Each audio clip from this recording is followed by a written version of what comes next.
Hi everyone, I'm Jillian Gartner and I am Director of Account-Based Marketing for Thomson Reuters, specifically in the legal industry. And I know that the 95% win rate is probably unfathomable, probably unbelievable, but I'm going to talk you through some steps and practices that my team uses to help get us there and help to get us that 95% win rate last year. So just a little bit of background about myself. I am from Minneapolis, Minnesota, and I lead account-based marketing for the legal segment of Thomson Reuters, so specifically focused on selling software and enterprise solutions to some of the world's leading law firms. And so it's a very dynamic, fun industry, and it's really, really great to be able to use account-based tactics to help our sales teams win. Fun fact about me is that I was a child model for Little Tykes. And so picture it didn't happen. I'm on the top photo. And this was kind of fun.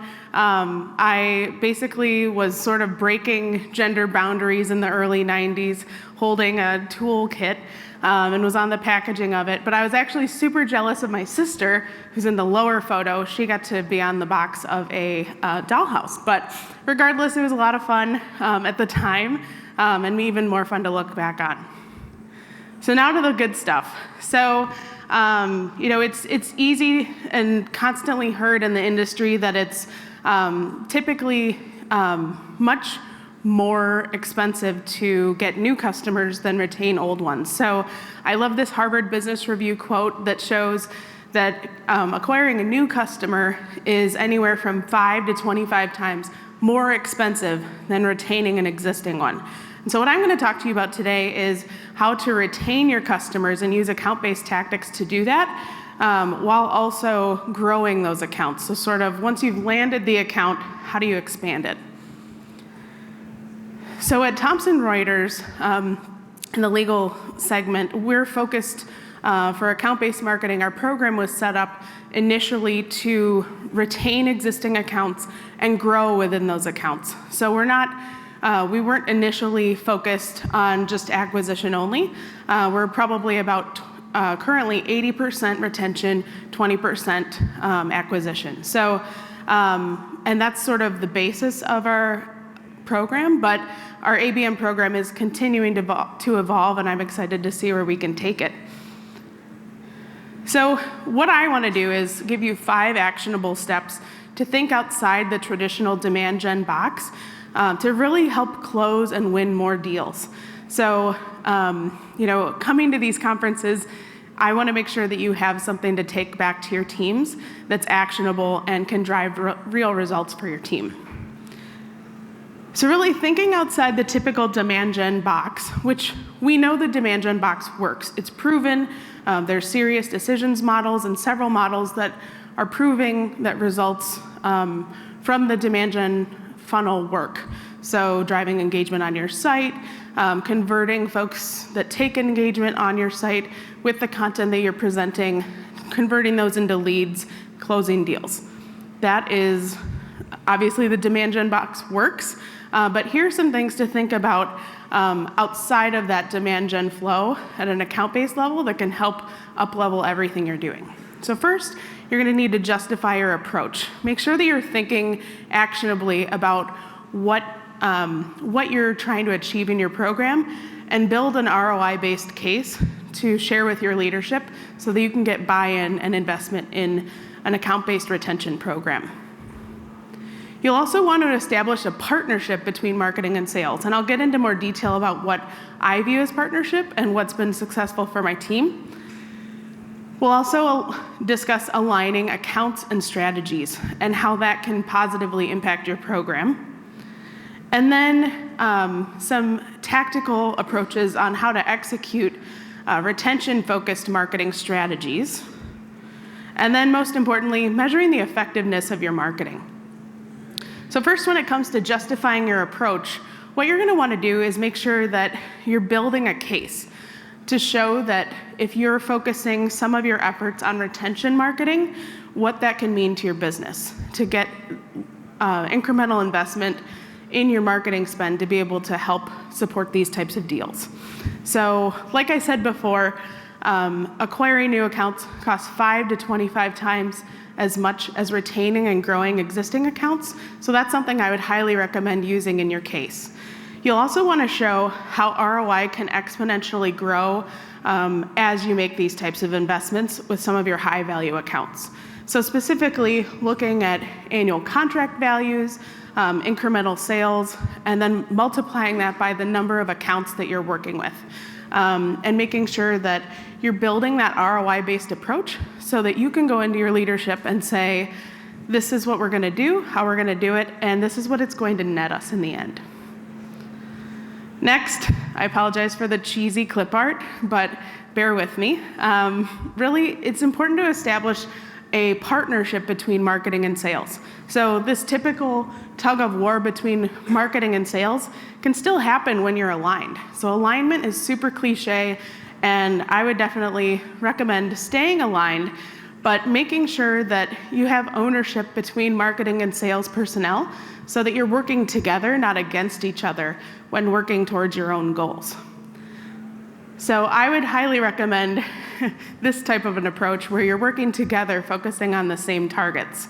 So you're definitely going to give all parties a stake in the game. So as an example, my team, we execute a number of retention-focused customer events. This could be everything from hosting wine and whiskey events, food cooking classes, to sporting event suites.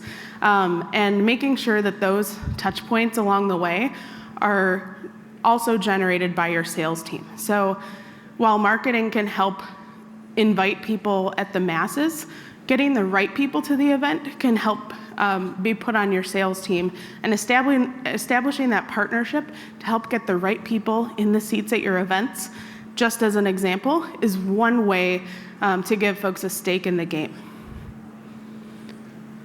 Next, you need to align on accounts and strategies. So be very selective in the accounts that you choose for your account-based marketing program that's focused on retention with high-value accounts. So my team, we typically look at renewal cycles for the accounts that we're trying to retain, and specifically focus on when their renewal is set to take place. Work in partnership with the sales team so that we understand the life cycle of what that account looks like. So what are all the services they subscribe to with us? When are those set to renew? What's at risk? What's not at risk? And what additional services or upsells are we trying to work towards and getting them to adopt? So building a partnership between sales and marketing in selecting the accounts is really helpful as well. While marketing can help come up with the initial list, we always get buy-in and make adjustments based on what our sales team knows is happening. They know the customers better than anyone. They're closest to the customer, obviously. So we make sure that we're aligned as best with the sales team so that we understand and can work together to really understand who are the accounts, what are their goals, so what are the companies that we're targeting, trying to achieve, and then what are we trying to achieve with them collectively, and then what's our window of opportunity to influence those deals. So as an example, with Thomson Reuters Legal, we might have a very high value account that's set to renew at the end of a year.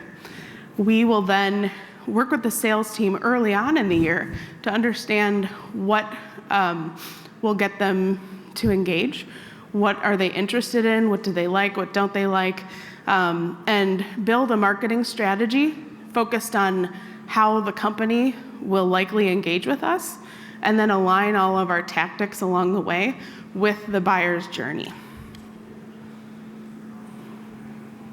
And sort of going hand in hand with that, it's important to execute retention-focused marketing strategies. So my team, we have a tiered approach that we use for our entire account-based marketing program. And with that, we build, one of those tiers is set to build strategies on a one-to-one basis. And really those are focused on our highest risk accounts And so those accounts, obviously we never want to lose a customer, but those we absolutely cannot afford to lose. And then also those that are have the highest risk or renewal values, or the highest upsell opportunities. So we build custom marketing plans for some of our select firms so that we're targeting, so that we build the right approach that matches their journey. We also employ some one-to-many or one-to-few marketing tactics that are specifically focused on grouping like companies together so that we're marketing a similar approach and being able to operate more at scale. And so we use, as an example, one of our best one-to-few approaches is with display ads through Terminus, and we're able to group accounts together and promote similar messages to like companies and drive them towards the journey that we're seeking them to move through. So it's really important to make sure your account plans are aligned with your tactics and strategies, so that if you're working with the sales team to renew or upsell along the way, making sure that all of the tactics you have align with that. And I'll have some examples of what my team does in just a couple minutes. And next, it's important to measure the effectiveness of your marketing activities. So my team is mainly measured on two main pieces, win rate and marketing attributed sales. We also look at engagement and conversion. So just to sort of break these down a little bit, with win rate, we calculate this by looking at, of all the accounts in our program, which have deals that closed at the end of a year, and of those deals that closed, what % were won and what % were lost. And that's how we calculate win rate. Last year, my team was fortunate to have a 95% win rate, and I'll break down more of what that looked like and where that came from. Marketing attributed sales is huge for our entire marketing department and also account-based marketing. So here we're specifically focused on incremental sales for those renewals that we're nurturing along the way. So we're all working towards the same goal in our marketing department, focused on marketing attributed sales, which is a percentage of the total sales that need to come in at the end of the year. And for account-based marketing, from a retention standpoint, the incremental sales values, or anything that's upsold to an existing account, counts towards that marketing attributed sales rate. And then last but not least, we measure engagement and conversion. And this is something, quite honestly, we haven't perfected, and we're still iterating towards that great model. So we want to measure how firms are engaging with us, and of those companies that are engaging with us, which are actually converting into sales. So that's something that we measure, and it's a moving target constantly, but definitely something that will continue to grow and evolve. So before I go into some detailed examples of our account-based strategies, I wanted to walk through our tech stack. I know this is a common question: what tools do you use? What's working best? What's not? And I apologize, this is a bit of an eye chart up on the screen, but it's really easy to spend a lot of money and when buying and building your tech stack, but I'm pretty confident that this is a great tech stack. So what you see on the screen is the tech stack that Thomson Reuters, as an entire corporation, has in place right now. So you'll see that we have enterprise foundational services, reporting, we have various interaction capabilities, engagement channels, and delivery services, all at Thomson Reuters that were plugged into our tech stack. Those that you see with an orange or red box around them, those are heavily used by my account-based marketing team. So as an example, we use Lattice engines. We're in the process of building a more seamless data infrastructure so that we have access to understanding who our customers are and how they engage with us. We also use Demandbase as an intelligence hub to understand who's visiting our website, what pages are they going to, and have an account-based view of which forms are most converting on, which pages are driving most engagement, and from which accounts. Then we also use an operations hub that sits between our CRM, which is Salesforce.com, and our marketing automation system, Eloqua, called Hive9. And this allows us to generate tracking codes and properly track all of the effectiveness of our marketing efforts. And then we also use Adobe Experience Manager as our web hosting property so that we can effectively build dynamic landing pages and dynamic content specific to certain accounts. And that's something that we tested late last year, saw some great results, and are continuing to do so this year. And then we also use Terminus as our display platform, and now morphing into more of an orchestration platform for us. But Terminus allows us to properly target specific accounts with certain messages. And I'm excited to share that with Terminus, our effectiveness rate is 0.4% higher than the industry average because we were using a lot more personalization in our ads.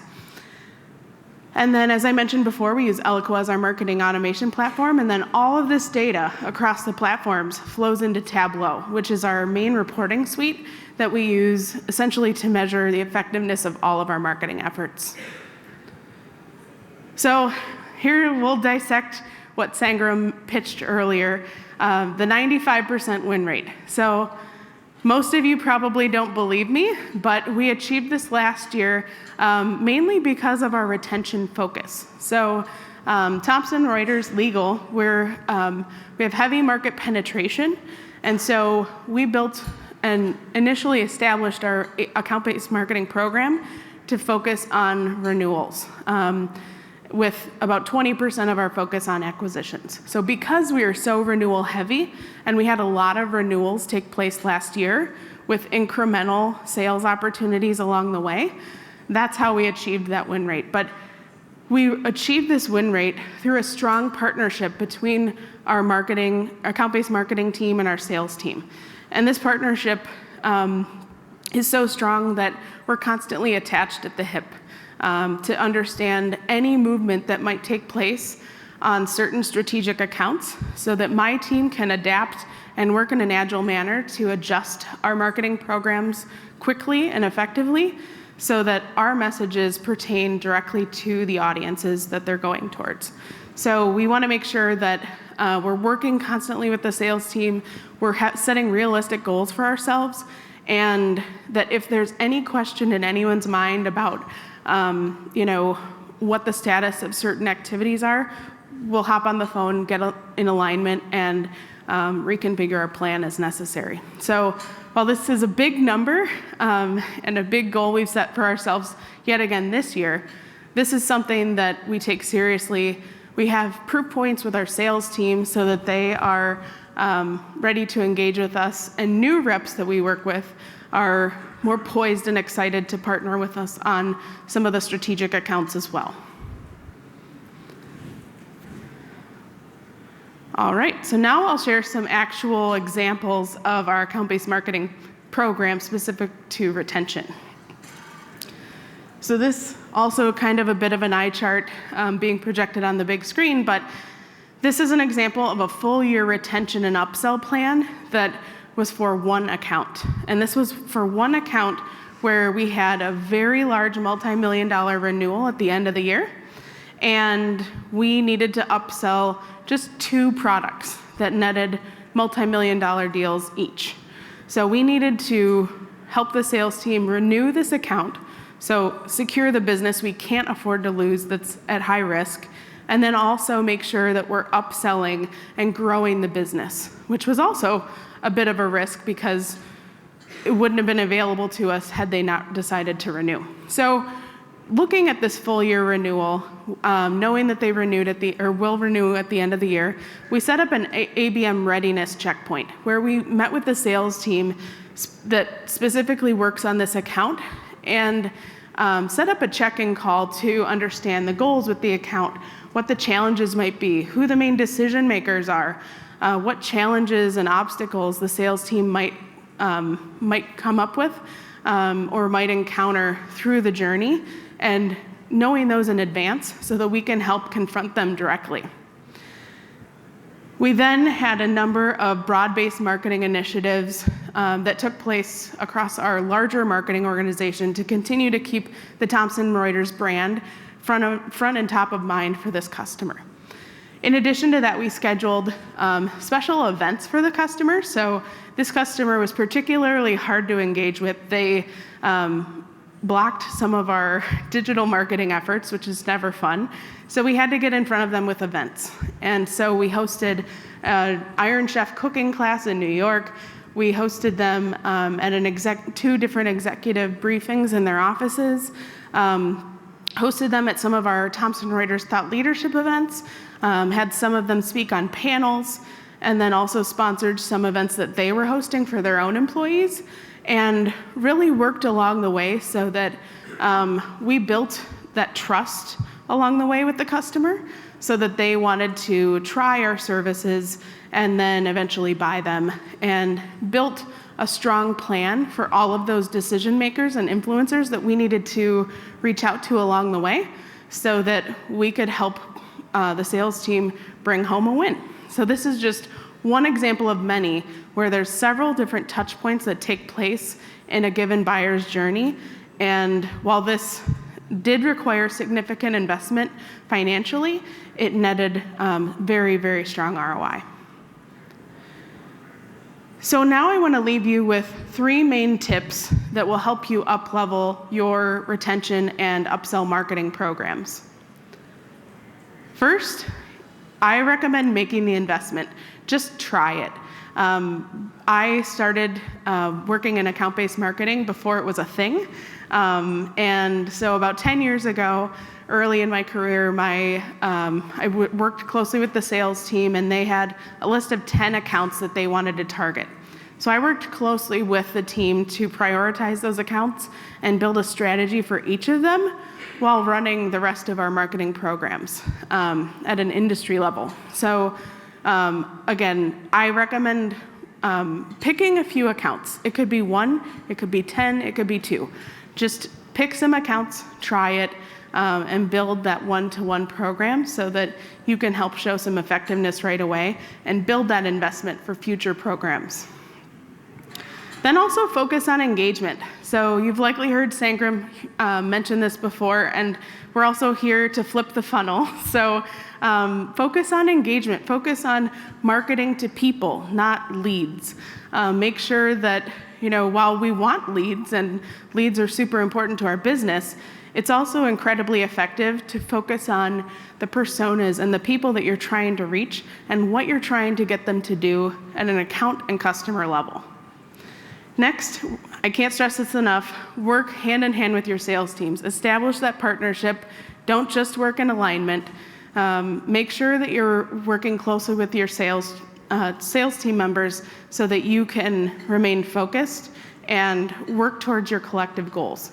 This year, my team works with 4 different sales teams, all working towards 4 different goals. So sometimes it can be overwhelming. It's not easy, but I highly recommend it because when you're partnering with your sales team and working in lockstep with them, you'll only increase your effectiveness of your marketing programs. And with that, thank you so much. I hope you enjoy the rest of your conference.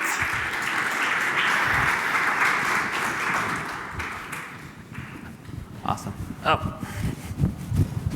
I think we have a few minutes if people have questions for you around. Anybody has any questions for how do you win 95%, how they actually do it, how they create accounts or something like that? But I'll start with the first question, and then if any people have questions, jump in. How did you come up with the list of 250 accounts? That's a great question. So when we came up with the list, we looked at a blend of accounts that we wanted to acquire. Yeah. So those companies that were big whales out in the market that we weren't doing business with yet, and identified who they were, what we wanted to sell them. So we built that list from an acquisition standpoint. And then from a retention standpoint, we looked at what contracts we're renewing within the sales cycle. the commissionable sales cycle. So out of how many accounts you had to get to 250, or was it like 250 given by like, all right, you got to do 250? So last year we had 250 accounts, and we started smaller. We started about 200, and 50 were added throughout the year because the nature of working with the sales teams is once they have one win, they get excited for some more. And we also move accounts in and out of the program. So once we achieve their goals, we sort of put them on pause for any high-touch marketing, and then bring in some new ones. Gotcha. All right. Any questions? Go ahead, Chris. Yeah, you're using Tableau for reporting. In my experience, Tableau is great for visualizing data, not for calculating relationships between cause and effect. How do you? Yeah, so I'll repeat the questions if people didn't hear. You're using Tableau for your analytics reporting. How much of that is for visualization versus actually analysis and stuff? That's a great question. Yes, that's correct. So we do use Tableau mainly for reporting or visualization of our reporting. We use some similar sort of connecting services between our CRM and Tableau. Alteryx is one of them, so it does a lot of the calculations and work behind the scenes to power those reports. Fantastic. All right, so she'll be here for the rest of today? Yeah. Okay, so if you have any questions, please catch Jillian. So Jillian, again, thank you so much. Really appreciate it.